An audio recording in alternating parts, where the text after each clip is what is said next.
Jadi ya, pendekatan untuk membangun lingkungan yang terbuka untuk siapa saja dengan latar belakang dan kondisi yang berbeda-beda. Jadi sebuah pendekatan. Jadi kalau misalkan guru ITA Najiah ini inklusi nggak? Ada nggak membangun lingkungan yang terbuka untuk siapa saja dengan latar belakang dan kondisi yang berbeda-beda? Kalau iya, masuk dia inklusi.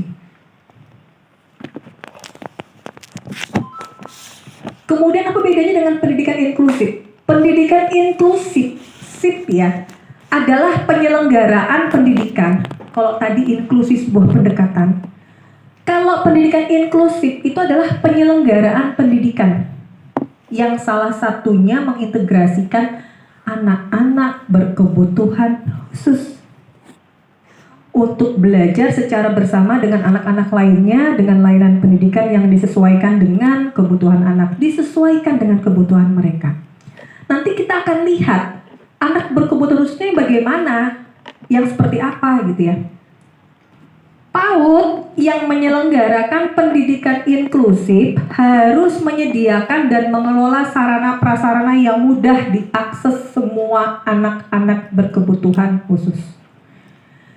Kalau kita patennya ini menyelenggarakan pendidikan inklusif, sampaikan kepada pengawas agar dibantu oleh pengawas untuk sekolah kita ini masuk ke dalam kategori sekolah layanan inklusif.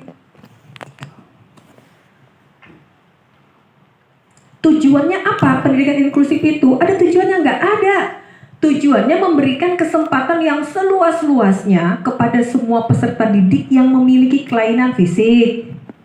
Kelainan fisik ya, kelainan emosional. Nah, guru-guru jangan ada yang kelainan emosional ya. Nanti masuk guru berkebutuhan nanti. Guru yang berkebutuhan tuh kayak gimana? Contoh guru yang masih memiliki kebutuhan gangguan emosional tuh yang gimana? Gampang tantrum, ada nggak guru yang gampang tantrum? Guru yang gampang ngereok, yang gampang ngomel-ngomel. Contoh tadi misal Bu Winda di kelas Bu Mahmudah atau Bu Winda di kelas Bu siapa gitu ya. Bu Mira misal gitu. Karena ngerasa aku tuh udah tua. Udah Bu umur berapa Bu? 40 lebih. Oh belum tua ya Bu ya? Masih ABG. Bu yang paling tua siapa di sini? Yang senior dikit. Ada yang 50? Oh belum ada. Masya Allah, masih ABG semua. Misal nih, Bunda, karena ngerasa nih yang dititipin gurunya masih muda, masih umur 20 tahun, 19 tahun di kelas Bunda gitu ya. Jadi guru pendamping atau baru guru baru yang harus belajar dengan guru yang lebih senior. Ini nanti guru senior nih nggak ngajarin, mudah ngereok, mudah marah. Karena ada guru baru, semua pekerjaan dilimpahkan sama guru yang baru. Kamu aja yang ngerjain, kata Bu Mira.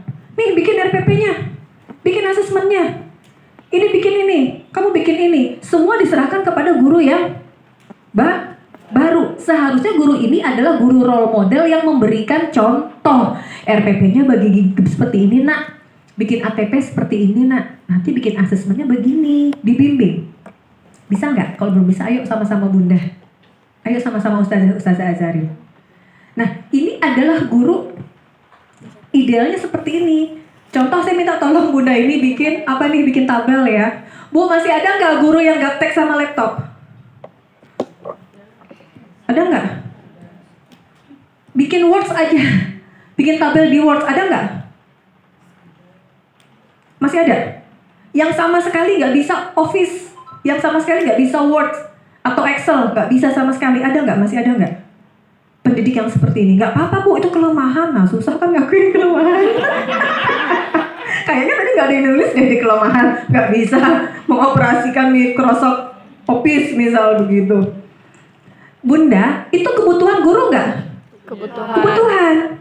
Nanti ketika inklusi gitu ya, kita harus bisa mengakomodir guru dengan latar belakang yang beda.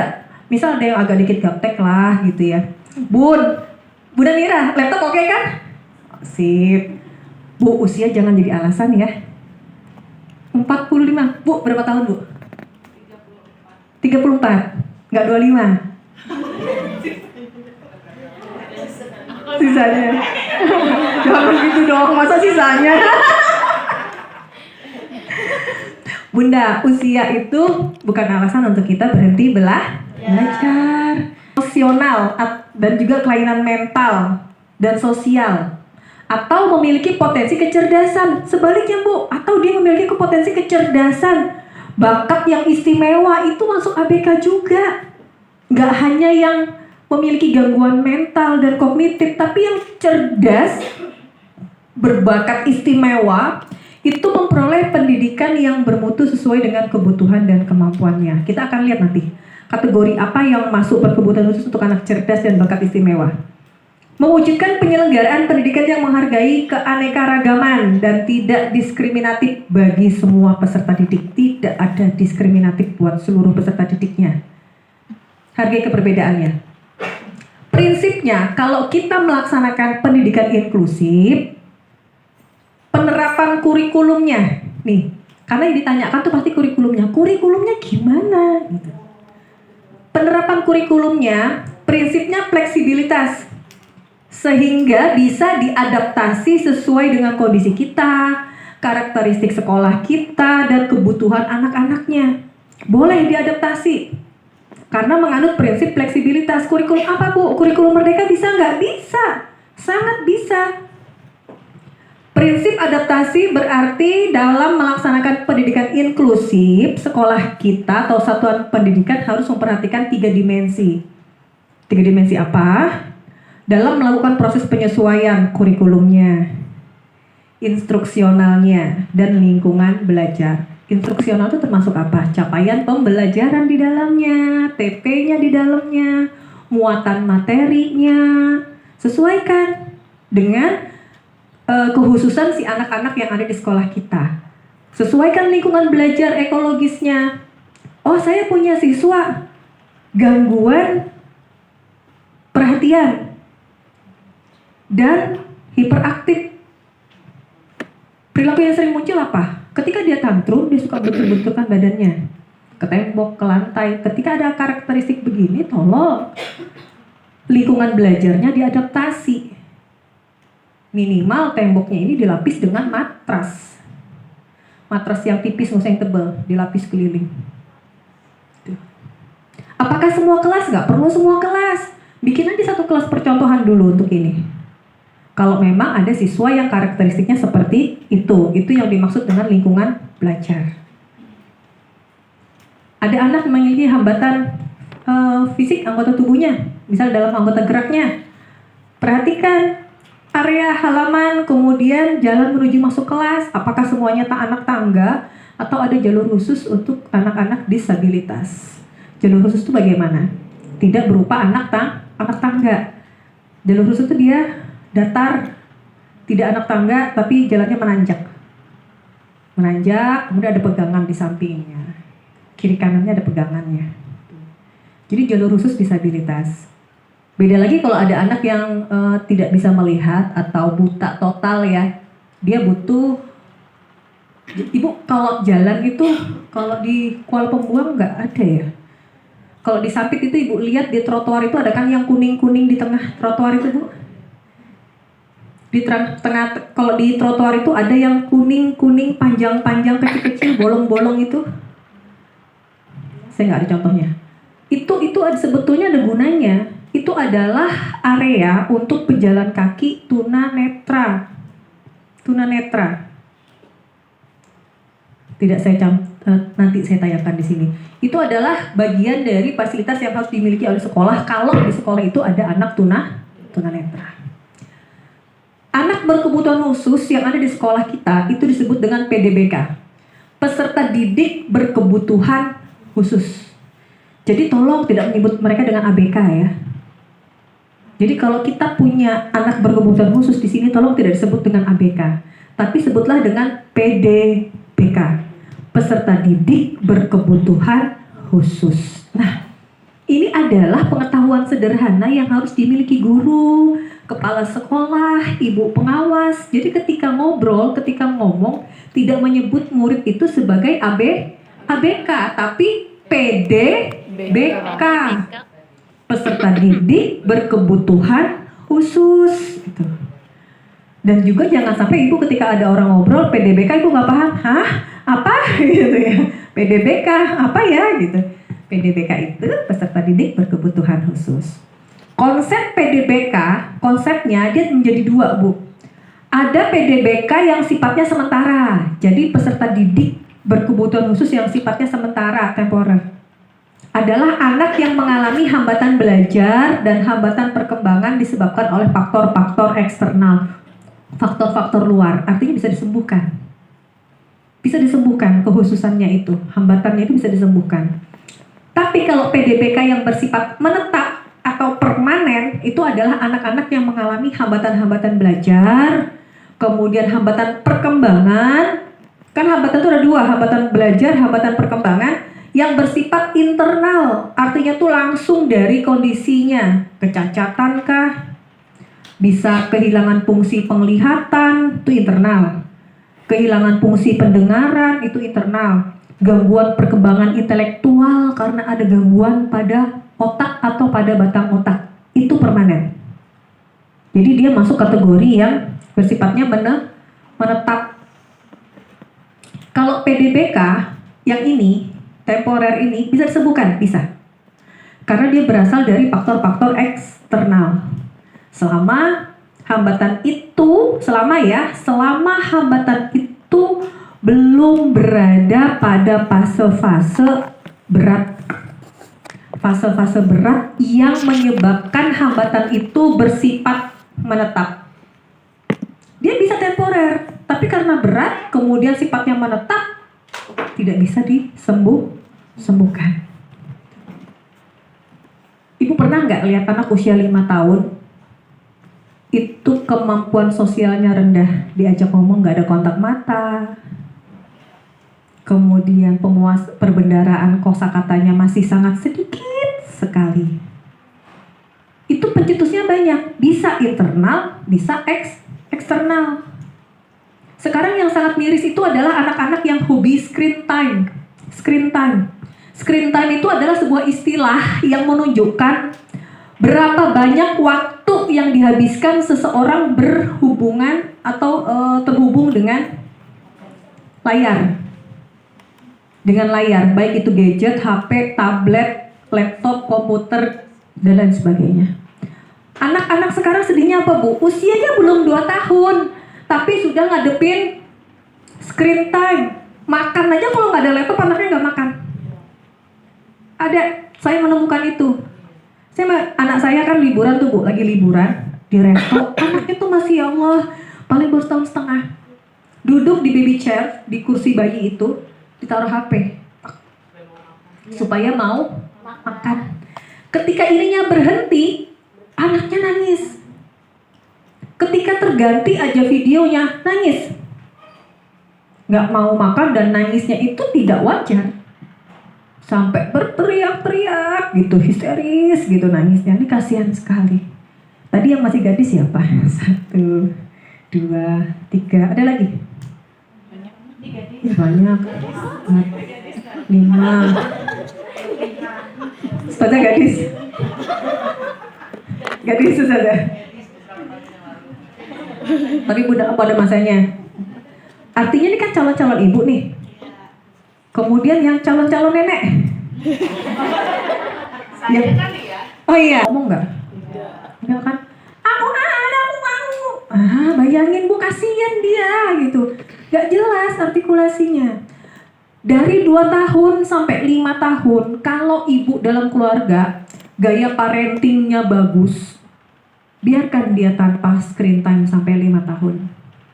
Kalaupun terpaksa dia harus mengenal yang namanya screen time, 1 hari 30 menit maksimal dengan pendampingan orang tua. Artinya ada orang tua yang mendampingin. Nggak perlu kasih HP, TV, atau layar komputer. Pendampingan orang tua. Itu Dodo, kita akan nonton Dodo bermain apa ya? Oh, Dodo berangkat ke masjid. Tuh lihat Dodo berangkat ke masjid dengan siapa? Diajak ngobrol sama ibu ketika nonton filmnya. Film anak-anak itu. Tapi tidak dia yang scroll begini, Bunda. YouTube gitu. Terus apa lagi? Tapi saya ketemu sama satu klien yang ngomong begini, Bu, Miss, saya nggak setuju Miss katanya. Soalnya anak saya usia 2,5 tahun udah pinter Miss, udah kenal huruf, udah kenal warna. Karena dia suka screen time. Iya betul, betul, tidak bisa dipungkiri. Anak-anak yang perkembangan kognitifnya baik, dia kenal warna karena dia lewat permainan-permainan atau tontonan-tontonan di HP. Tapi ada yang perlu diperhatikan lebih jauh lagi. Bagaimana keterampilan sosialnya, bagaimana regulasi emosinya, iya kan? Bagaimana kemampuan bahasa verbalnya. Dia oke di kognitif, kenal warna, kenal ini, tapi lihat lagi regulasi emosinya. Gampang ngamuk nggak? Gampang ngamuk nggak anaknya? Gitu. Gampang tantrum dan ada ketergantungan nggak? Atau mungkin nanti menghambat aktivitas-aktivitas yang lain ketika tidak ada gadget. Jadi tolong sekali ketika ibu nanti ada parenting dengan orang tua, itu sangat-sangat penting untuk menjadi sebuah topik di sesi parenting. Dampak screen time pada anak usia dini. Kasihan Bu, kalau yang udah sampai level kecanduan screen time itu sulit kita memutusnya. Ketika kita menghentikannya, regulasi emosinya terganggu. Gampang ngamuk, bahkan kadang melakukan perbuatan-perbuatan yang membahayakan dirinya, sampai bentur-benturin badannya ke tembok, muter-muter kayak gasing di lantai kayak gitu, barang apa aja dilemparin, dibuangin untuk kembali mendapatkan gadgetnya. Kita lihat hambatan yang pertama. Berkebutuhan tadi, peserta didik berkebutuhan khusus. Kita lihat peserta didik dengan hambatan penglihatan atau tunanetra. Hambatan penglihatan atau bahasa lainnya tunanetra. Bagaimana tunanetra itu? Berdasarkan ketajaman penglihatannya, tunanetra dapat dibedakan menjadi 2. Jadi kalau orang yang disebut tunanetra tuh nggak berarti dia tuh total tidak melihat gitu ya, total buta tuh tidak. Karena ada 2, buta total, totally blind, atau anak kurang lihat, low vision. Anak low vision itu dia juga masuk dalam kategori tunanetra. Keduanya memiliki kebutuhan belajar yang berbeda dan membutuhkan layanan yang berbeda pula. Peserta didik dengan hambatan penglihatan biasanya memiliki tingkat perkembangan intelektualnya itu wajar, sehingga dapat mengikuti pendidikan dengan kurikulum standar, tetapi tetap harus ada adaptasi atau penyesuaian. Kalau buta total tuh nggak ngeliat sama sekali Bunda, tapi kalau low vision itu anaknya kurang lihat. Makanya kadang dia kalau ngeliat sesuatu tuh sampai dideketin gitu, sampai maju banget nggak ngeliat gitu, sampai kayak gini. Kalau buku tuh kadang sampai digini, di matanya sampai disipit-sipitin untuk bisa ngeliat sesuatu. Anak low vision ini, kalau ibu tidak melakukan screening di awal, akan menjadi kendala saat belajar di kelas. Dia lihat, main kayak gini, main sama teman-temannya. Tapi ketika ibu menulis, misal ibu menulis huruf A itu ada lengkung, A kecil ya, ada garis. Itu dia ngeliatnya nggak kayak gitu kalau anak low vision. Bentuknya betul A, ibu nulis. Izin Bunda, pinjem. Misalkan A kecil, ibu nulisnya gini bentuknya. Kita yang matanya penglihatannya normal, melihatnya begini. Tapi anak low vision, ketika dia melihat tulisan ini yang dia lihat itu bisa jadi hanya begini. Dia hanya melihat garis lengkung sekecil ini. Atau yang dia lihat hanya garis seperti ini. Dia tidak bisa melihat utuh begini. Kalau kita tidak mendeteksi dari awal, ada kecenderungan kita nggak tahu kalau dia low vision. Ujung-ujungnya ketika pembelajaran sampai 1 semester, Bu, dia tuh nggak bisa nulis, Bu, nggak bisa mengikuti contoh gitu, nggak bisa mengikuti contoh yang diberikan ibu guru. Ternyata anaknya low vision, gimana dia mau mengikuti contoh, kan gitu. Di situ dia. Makanya kalau anak yang nggak bisa mengikuti contoh itu bukan berarti dia bermasalah di kognitif. Banyak yang harus kita cek. Salah satunya ada nggak gangguan penglihatan anak kurang lihat. Peserta didik dengan hambatan penglihatan adalah seseorang yang tidak dapat melihat 6 meter di depannya, jarak 6 meter di depannya. Atau jika bidang penglihatannya berdiameter kurang dari 20 derajat. Jadi bidang penglihatan dia ini kurang dari 20 derajat. Kalau mengukur bidang penglihatan 20 derajat hanya bisa dilakukan oleh spesialis mata. Tapi kita guru PAUD bisa memakai yang 6 meter. Jadi cara ngetesnya nanti bagaimana? Menggunakan benda-benda. Itu nanti kita praktek di sesi sore. Patokannya adalah anak itu bisa nggak melihat sesuatu dengan jarak 6 meter. Makanya nanti ketika tes itu harus ada ruangan yang untuk kita mempraktekkan. Nanti kita akan praktek. Oke. Sekarang Ibu, kata kuncinya ini, tidak dapat melihat 6 meter di depannya. Di indikator Ibu tulis, indikator nomor 1. Melihat benda dengan jarak 6 meter. Itu kan nanti ada iya, ada tidak. Itu nanti yang menuliskan adalah observer. Tapi indikatornya adalah melihat benda dengan jarak 6 meter. Itu nomor 1. Jadi Bu, cara mengisi indikator itu seperti itu. Apa teorinya? Teori itu dimasukkan ke dalam indikator. Memang kayak itu.